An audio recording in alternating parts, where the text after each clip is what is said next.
Saat manusia masih anak-anak, sebagian besar manusia memiliki sesuatu hal yang dikagumi dan sesuatu hal yang diinginkan. Mengagumi pahlawan, mengagumi tiran yang kejam, dan mengagumi tokoh idola lainnya, merupakan hal umum yang terjadi kepada anak-anak.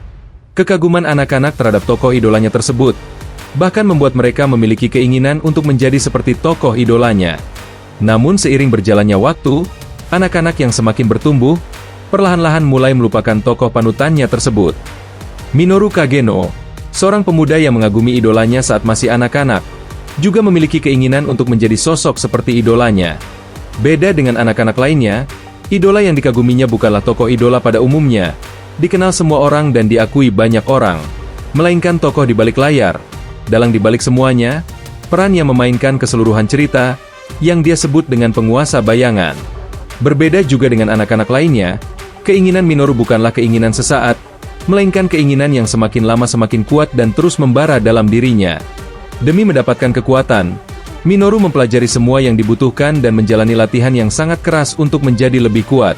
Minoru bahkan berusaha untuk menjadi siswa yang biasa-biasa saja, bersikap normal, tidak mencolok dan tidak menarik perhatian banyak orang, demi bisa fokus terhadap latihannya untuk menjadi semakin kuat. Saking terobsesinya dengan kekuatan, Minoru bahkan melakukan segala cara agar dirinya menjadi sekuat mungkin. Mulai dari membantai geng motor yang meresahkan, sampai menyelamatkan teman sekelasnya dari penculikan. Hal itu dilakukan Minoru untuk menguji apakah dirinya telah menjadi semakin kuat demi bisa menjadi penguasa bayangan yang dia inginkan. Mengetahui anak-anak lainnya yang telah melupakan para idolanya masing-masing, membuat Minoru merasa sedikit sentimental dan kecewa. Namun Minoru terus maju dan berusaha sekeras mungkin untuk mewujudkan keinginannya tersebut, sampai di mana waktu yang akan datang dan ditentukan. Tapi sudah waktunya menghadapi kenyataan. Meski telah melakukan segala hal yang dibutuhkan untuk menjadi sekuat mungkin, Minoru sadar bahwa manusia memiliki batasan.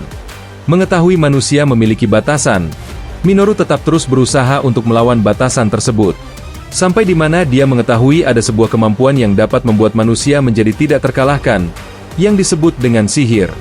Dengan hasrat yang kuat, Minoru melakukan berbagai cara untuk mendapatkan kemampuan tersebut. Namun pencariannya untuk menemukan sihir harus berakhir dengan sebuah insiden kecelakaan yang membuat Minoru Kageno tamat. Terlahir kembali sebagai putra bangsawan tingkat bawah yang bernama Chit Kageno, anak kedua dari keluarga Baron Kageno yang memiliki wilayah kekuasaan di sebuah desa. Baron Kageno merupakan keluarga bangsawan yang dikenal memiliki kemampuan dalam berpedang, kekuatan fisik, dan penggunaan sihir. Mengetahui dirinya terlahir kembali di dunia yang terdapat sihir, Chit yang tidak dapat mencapai tujuannya di kehidupan sebelumnya, kini akan mewujudkan semuanya. Dengan kemampuan yang sangat dia inginkan akhirnya berada dalam genggamannya, Chit akan mewujudkan keinginannya untuk menjadi penguasa bayangan yang dia impikan.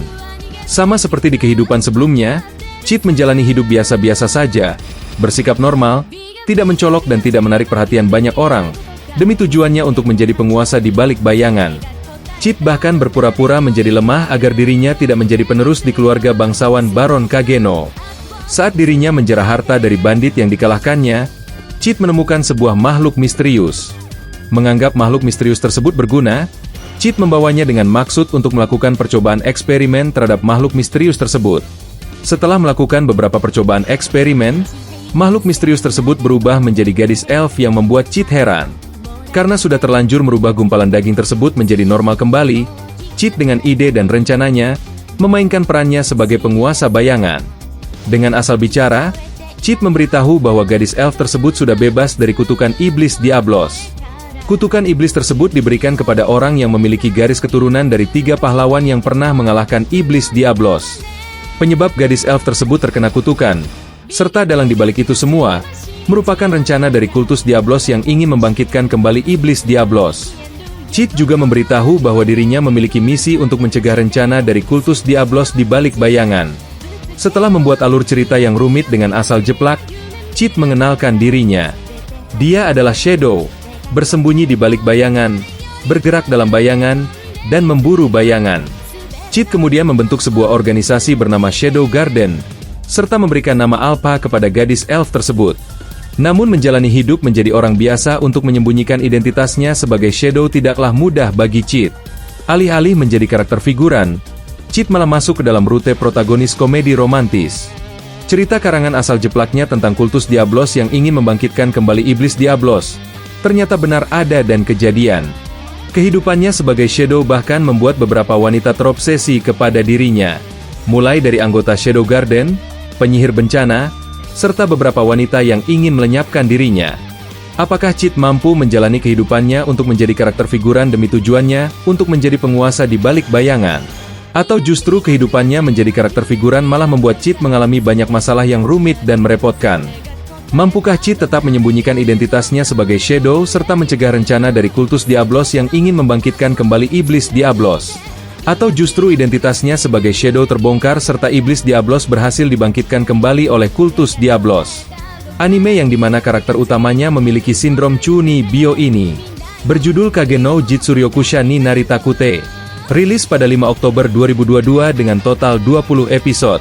Anime ini memiliki genre, action, komedi, dan fantasi. Bertemakan isekai dan reinkarnation. Digarap oleh Studio Nexus. Bersumber dari light novel karangan Daisuke Aizawa. Anime ini juga memiliki nuansa harem di dalamnya. Walaupun secara tidak langsung tertulis di genre anime ini. Anime ini dapat kalian tonton di aplikasi, website, atau platform lainnya yang legal, favorit kalian.